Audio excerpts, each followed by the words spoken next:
بلادنا الآن ماشية الانتخابات وداخلة في مشروع ومش نص الانتخابات بفضل الله. ثم ما زال قطاع الطريق مش يحاولوا يقطعوا علينا الطريق للأسف، ولكن لن نسمح لهم بذلك، لن نسمح لهم.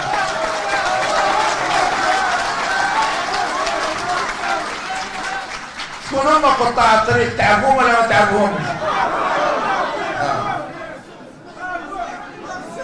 اي نعم، هم السنة الماضية كانوا موجودين، السنة الماضية عرفناهم مش اي قطاع الطريق اللي يحاولوا يستغلوا الظروف الاقتصادية والاجتماعية الصعبة لبلادنا، ولذلك قطع الطرقات والإضرابات العشوائية. الآن مصانع أجنبية قاعدة تفك في تونس وتمشي البلدان الأخرى، تمشي رومانيا وتمشي للمغرب. لماذا؟ لأنه ما عادش ثم شغل، ما عادش ثم أمان. ولذلك نحن مع العمل النقابي، ولكن العمل النقابي المسؤول.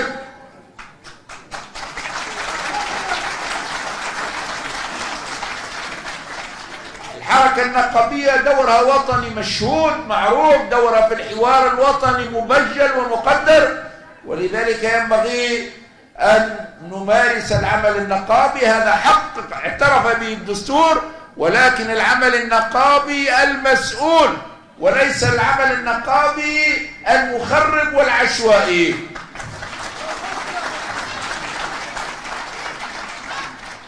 التنمية ما يلزمها رجال أعمال زادة، ورجال الأعمال علاش ما يجوش مناطق الشمال؟ علاش ما يجوش السليانة ويجوا الكاب ويجوا الجندوبة؟ علاش؟ ولذلك نحن نقول لابد من تنمية مناطق الشمال، لابد من إعطاء مناطق الشمال أولوية، لابد من إعطاء مناطق الشمال أولوية في التنمية. رجال الأعمال لازم يجوا للمناطق هذه.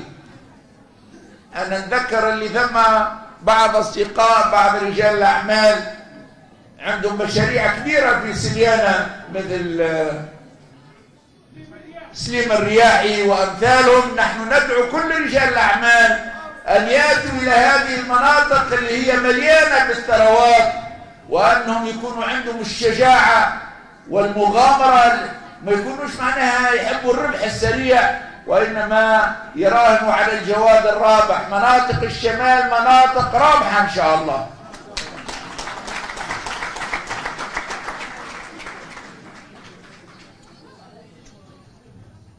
نحن في اتجاه صحيح، بلادنا ماشية في اتجاه صحيح. قلت ممكن القطار متاع بلادنا ماشي إلى محطة، هذه السنة ستكون انتخابات إن شاء الله. شو الهدف متاعنا الكبير نحن في حركة النهضة؟ شو الهدف الوطني؟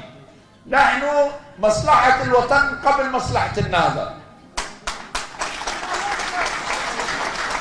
مصلحة الوطن الآن شنو هي؟ المصلحة الوطنية أن نوصلوا بلادنا هذه السنة مش بعدها، أن نوصلوا بلادنا إلى إجراء انتخابات حرة نزيهة يشارك بها الجميع. سواء أما الهدف الثاني شنو هو؟ أن النهضة تكون ناجحة في الانتخابات هذه إن شاء الله.